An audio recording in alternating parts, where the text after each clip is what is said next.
Assalamualaikum warahmatullahi wabarakatuh. Saya Nirwana Panggobel, kelas C5 Program Studi Pendidikan Guru Sekolah Dasar Fakultas Keguruan dan Ilmu Pendidikan Universitas Muhammadiyah Gorontalo.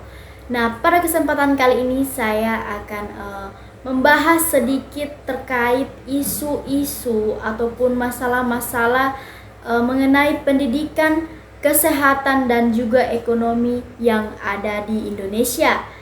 Video ini saya buat untuk memenuhi tugas mata kuliah Perspektif Global dosen pengampu Ibu Yane. Menurut Kiai Hajar Dewantara, Bapak Pendidikan Nasional Indonesia menjelaskan pendidikan yaitu tuntutan di dalam hidup tumbuhnya anak-anak. Adapun maksudnya pendidikan yaitu menuntun segala kekuatan, kodrat yang ada pada anak-anak agar mereka sebagai anggota masyarakat dapat mencapai keselamatan dan juga kebahagiaan yang setinggi-tingginya. Nah, masalah pendidikan merupakan kesenjangan antara apa yang diharapkan dalam bidang pendidikan. Sementara itu, Indonesia ada di urutan 67 dari 203 negara. Namun sayangnya pendidikan Indonesia masih belum pada taraf maju. Masalah-masalah pendidikan di Indonesia dapat dikelompokkan menjadi 4, yaitu yang pertama yakni masalah partisipasi ataupun kesempatan memperoleh pendidikan. Yang kedua yaitu masalah efisiensi pendidikan, yang ketiga yaitu masalah efektivitas pendidikan, dan yang keempat yaitu masalah relevansi pendidikan. Masalah pendidikan yang pertama yaitu masalah partisipasi pendidikan. Nah, masalah partisipasi atau kesempatan memperoleh pendidikan adalah rasio atau perbandingan antara masukan pendidikan ataupun jumlah penduduk yang tertampung dalam satuan-satuan pendidikan. Masalah partisipasi pendidikan berhubungan dengan kesadaran orang tua akan pentingnya pendidikan, kemampuan ekonomi orang tua, kondisi fisik dan juga psikis calon peserta didik.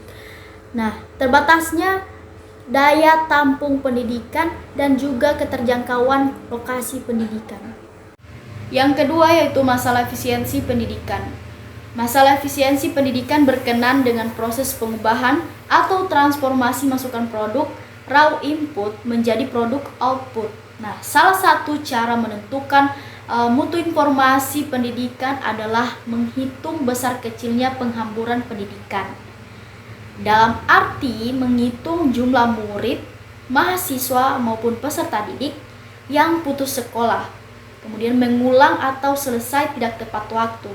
Nah, masalah efisiensi pendidikan ini berhubungan dengan kualitas tenaga kependidikan, peserta didik, kurikulum, program belajar dan pembelajaran, kemudian sarana prasarana pendidikan, dan juga suasana sosial budaya. Yang ketiga yaitu masalah efektivitas pendidikan.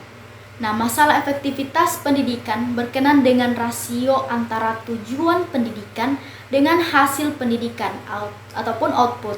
Artinya, sejauh mana tingkat kesesuaian antara apa yang diharapkan dengan apa yang dihasilkan, baik dalam hal kuantitas maupun kualitas. Yang keempat yaitu masalah relevansi pendidikan. Masalah ini berkenaan dengan rasio antara tamatan yang dihasilkan satuan pendidikan dengan yang diharapkan satuan pendidikan di atasnya ataupun institusi yang membutuhkan, seperti tenaga kerja, baik secara kuantitatif maupun secara kualitatif. Nah, masalah relevansi pendidikan ini berhubungan dengan tuntutan satuan pendidikan yang lebih atas yang terus meningkat dalam upaya mencapai pendidikan yang lebih berkualitas, kemudian aspirasi dan tuntutan masyarakat yang juga terus meningkat dalam upaya mencapai kehidupan yang berkualitas, dan juga ketersediaan lapangan pekerjaan di lingkungan masyarakat. Berikut faktor-faktor penyebab masalah pendidikan di Indonesia. Yang pertama yaitu pertambahan jumlah penduduk yang cepat, kemudian yang kedua kemampuan ekonomi keluarga, Ketiga, kesadaran akan arti pentingnya pendidikan bagi kehidupan. Yang keempat, terbatasnya daya tampung satuan pendidikan. Yang kelima, kualitas tenaga kependidikan. Yang keenam, perkembangan ilmu dan teknologi. Yang ketujuh yaitu aspirasi masyarakat dan tuntutan dunia pekerjaan. Dan yang terakhir yaitu keterbelakangannya budaya. Selanjutnya yaitu masalah-masalah kesehatan di Indonesia. Nah, gangguan jiwa merupakan permasalahan internasional yang apabila tidak dapat ditangani akan cenderung meningkat setiap tahunnya. Seperti yang kita ketahui, jumlah penderita gangguan jiwa tertinggi di Indonesia terdapat di Provinsi DKI. Di Jakarta 24,3%, kemudian Sumatera Barat 17,7%, NTB 10,9%, Sumatera Selatan 9,2%, dan Jawa Tengah yaitu 6,8%.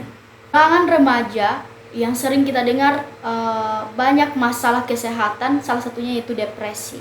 Nah, depresi merupakan gangguan mental yang pada umumnya dan juga merupakan salah satu dari penyebab utama disabilitas di dunia. Nah, selain itu, depresi juga merupakan penyebab utama seseorang melakukan bunuh diri. Secara global, diperkirakan ada sekitar 350 juta orang yang mengalami depresi.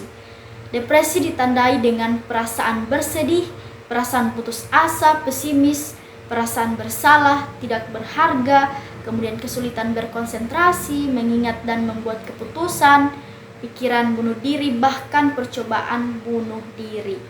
Nah, banyak faktor yang dapat menyebabkan individu mengalami depresi seperti faktor genetik, trauma, kemudian kehilangan orang yang berharga, ketidakmampuan menjalin hubungan ataupun situasi lainnya yang dapat menyebabkan stres.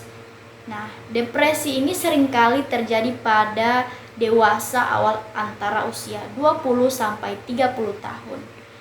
Depresi dapat ditangani menggunakan obat-obatan berupa antidepresan dan kemudian psikoterapi. Berikut yaitu masalah-masalah ekonomi yang terjadi di Indonesia. Nah, kita lihat secara bersama masalah ekonomi yang booming pada saat ini yaitu kenaikan harga beras. Nah, peningkatan harga beras salah satu menjadi permasalahan pada ekonomi mikro. Gagal panen menjadi penyebab utama berkurangnya ketersediaan beras yang membuat harga beras meningkat pesat. Harga beras yang tinggi ini membuat beban pada masyarakat, kemudian bertambah bagi masyarakat dengan penghasilan yang sangat rendah.